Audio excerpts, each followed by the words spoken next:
కర్నూలు, అనంతపురం జిల్లాలో ఎక్కడ చూసినా కానీ వలస అనేటువంటిది చాలా కామన్ అయిపోయింది.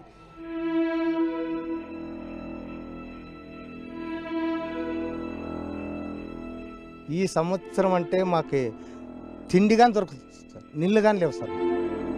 ఇంతవరకు ఇది 7 నెలలు అయినా గవర్నమెంట్ వచ్చి ఒక్క పైసా కూడా లేదు.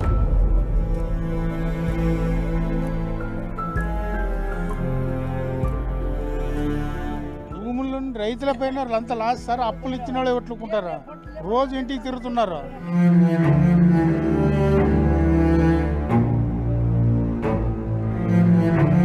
బడికి పోయిన పిల్లలు తోలుకొని సార్, వద్దంటే కూడా ఇంట్లేదు. ఏం చేయాలి? మనం బతుక జీవనం సరిలేనప్పుడు చదివేం సార్, కడుపు తిప్పలకి పోవాల్సిందే.